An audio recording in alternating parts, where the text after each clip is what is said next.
Hi, everybody. My name is Beth Craig. I am the Director of Recruitment and Retention at United Church Homes, and I have talked to a lot of you on the phone. Today, we're going to talk about some small changes that are made really big differences. And without any further ado, let's get to it. All right. Pickup bonuses. The pickup bonus form must be signed by your department head. The pickup bonus signatures must be legible. That means if they are illegible or unclear, they will not be accepted. The department head will submit the pickup bonus to the scheduling department and confirm its eligibility. Once eligibility has been confirmed, they will provide it to Human Resources for processing. If you call off, now this one's a big one. If you call off, you will lose your pickup bonuses for that pay week.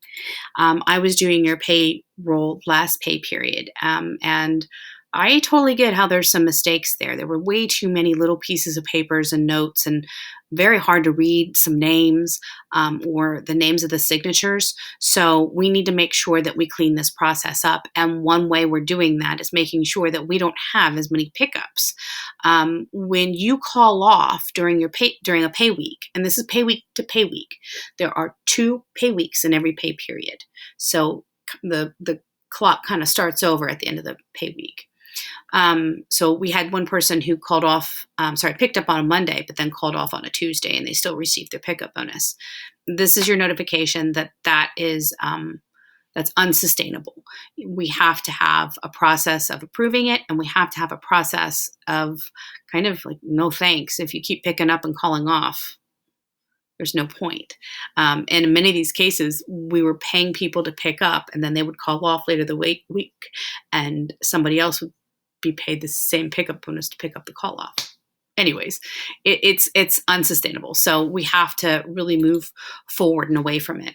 Next is pickup bonuses will be offered as a premium add to your hourly rate and not a lump sum. When you're offering lump sums like $200 or $150, we still have to calculate overtime. So if you have overtime in that same pay week, we have to do a lot of math to divide that lump sum into an hourly rate.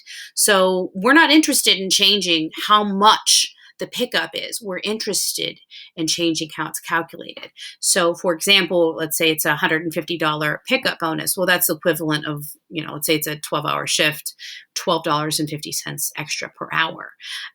But we want to make sure that if you hit overtime during that pickup, that at hour 6, that $12.50 is now being calculated at time and a half.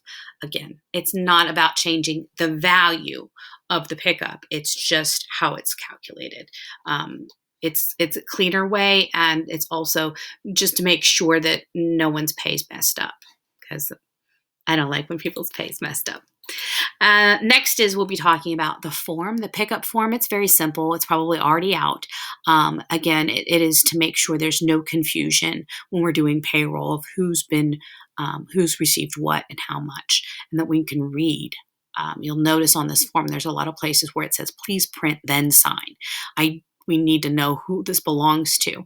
I bet there may be times where somebody else, I won't say that because I called everybody.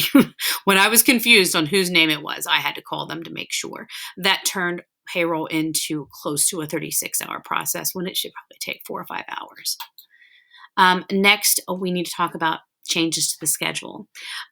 So some of you probably remember that I was calling everybody and assisted living and saying, hey, we got this attendance bonus. And oh, by the way, how do you feel about 12s? And nearly everybody said, okay, let's do 12s. And here's the good news. You're about to have your first meeting where you talk about it. If you want 12s, great. Let's make it happen. In the same breath, if you want 8s, great. We can make that happen. We're not interested in uprooting and upsetting everybody's apple cart. We want to have a sustainable, solid, consistent schedule. So in the same breath, we need to make sure that we talk about attendance and call-offs.